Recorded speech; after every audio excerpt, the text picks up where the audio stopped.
Quando os primeiros europeus chegaram na África no século XV, encontraram inúmeros povos que pertenciam a diferentes grupos étnicos e que possuíam culturas muito diferentes entre si.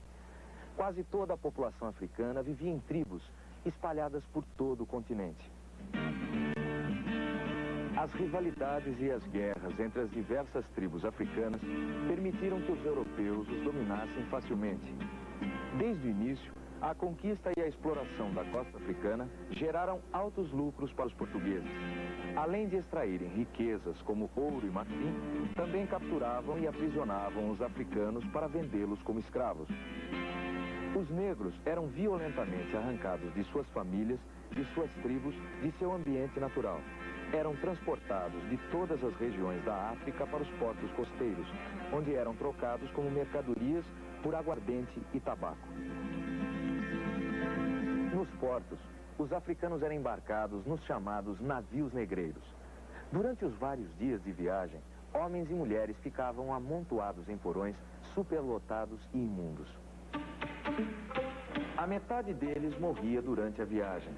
Os sobreviventes, ao desembarcar nas colônias, eram vendidos ou trocados por produtos como açúcar, fumo, algodão, entre outros.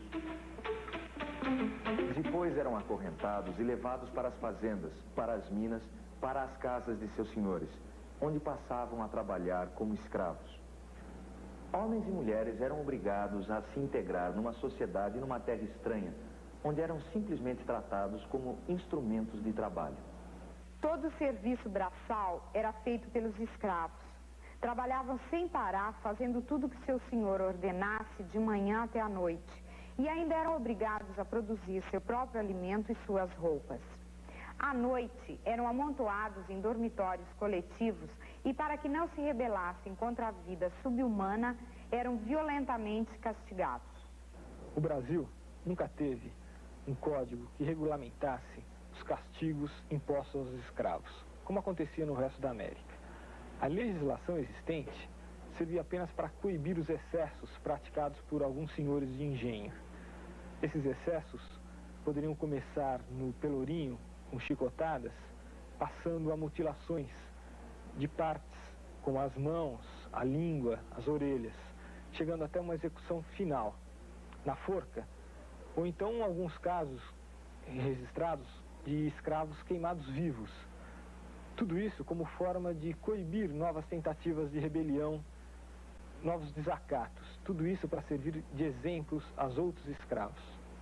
Os negros africanos desenvolveram inúmeras formas de rebeldia contra a escravidão. Além das fugas, eram frequentes os suicídios individuais ou coletivos. Muitos escravos se deixavam cair num estado de profunda depressão e apatia que os levava à morte. O suicídio, assim como o aborto, não era um ato de fraqueza por parte dos escravos. Muito pelo contrário, era um ato derradeiro de libertação. O suicídio era praticado como forma de libertação da escravidão. Eles acreditavam que, com isso, pelo menos em alma, voltariam à sua terra natal. As formas mais organizadas de luta contra a escravidão foram os quilombos. Os quilombos eram aldeamentos construídos por negros fugitivos em locais muito distantes da colonização e de difícil acesso. Entre os inúmeros quilombos que existiram no Brasil, o mais famoso e importante foi o Quilombo de Palmares. Este quilombo estabeleceu-se na região de Palmares, entre os atuais estados de Alagoas e Pernambuco, e sobreviveu por mais de meio século. Além dos negros fugitivos, também viviam em Palmares muitos indígenas, mestiços e brancos pobres, marginalizados na sociedade colonial. Na década de 1670, cerca de 30 mil pessoas viviam no Quilombo de Palmares. Cada quilombo possuía várias aldeias não muito distantes entre si, chamadas mocambos. Em Palmares, os mocambos se espalhavam por mais de 300 quilômetros mato adentro. Cada mocambo tinha seu chefe, cada quilombo tinha seu rei. Palmares teve 2 reis, Gangazumba e seu sobrinho Zumbi. Onilé Mojubá, Iba Os quilombolas eram homens livres da escravidão, que trabalhavam para si mesmos. Moravam em casas simples, cultivavam diferentes produtos agrícolas e tinham um artesanato bastante desenvolvido. Viviam pacificamente com seus vizinhos, a maioria lavradores e mascates, com quem realizavam trocas e faziam acordos comerciais.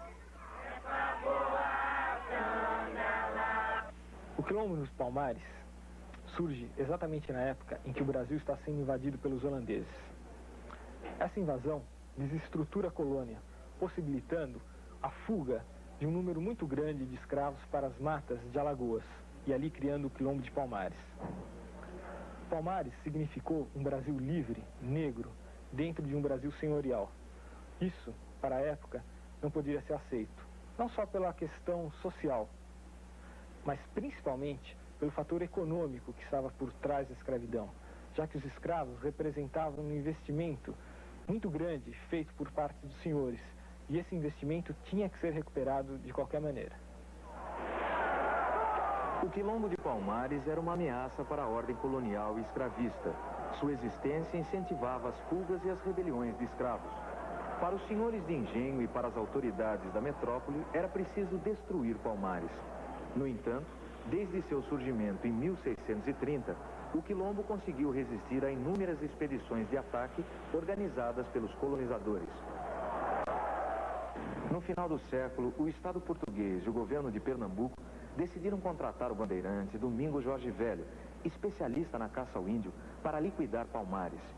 Em 1694, depois de muita luta, Domingos Jorge Velho conquistou o Mucambo do Macaco, último foco de resistência do quilombo, matando milhares de pessoas.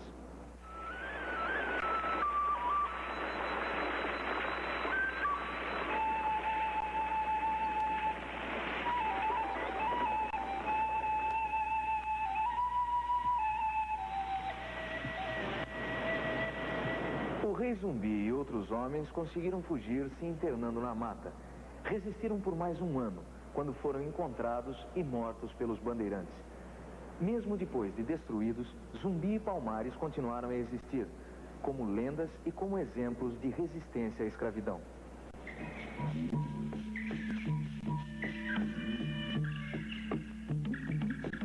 O comércio de escravos negros era um dos negócios mais lucrativos de Portugal desde o início da colonização da África. Esse foi um dos principais motivos que levaram Portugal a implantar a mão de obra escrava africana como base da economia nas suas colônias.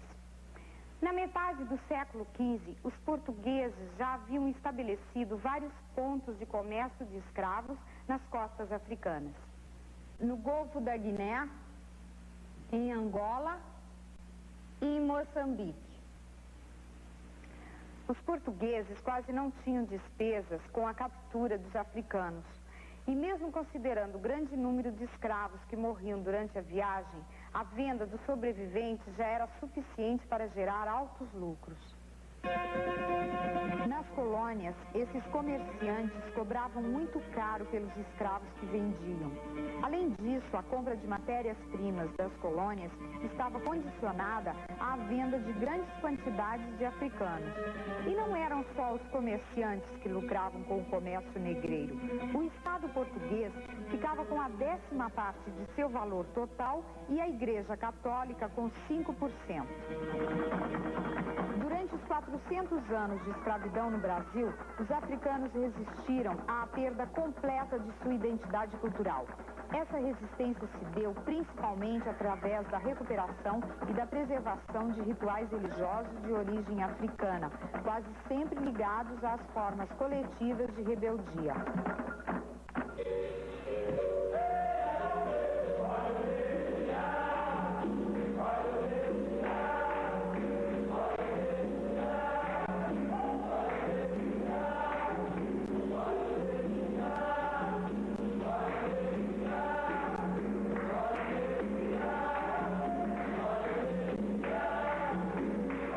Através da mistura dos cultos e dos costumes que trouxeram da África, combinados com elementos das culturas indígenas e europeias, os negros africanos influenciaram de forma decisiva a formação das religiões e dos costumes brasileiros.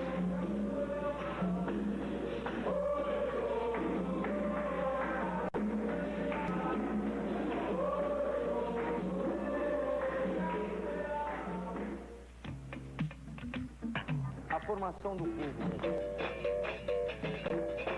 Apresentação de capoeira da Associação São Bento Grande, comandada pelo mestre Brasília. Vai apresentar um estilo de capoeira muito conhecido como capoeira Angola. Em seguida vai dar a associação de capoeira do mestre Joel, mostrando uma capoeira conhecida como capoeira regional. As duas chegam a ser uma capoeira só. Uma mais rápida, outra mais plástica, outra mais elástica, mais maliciosa.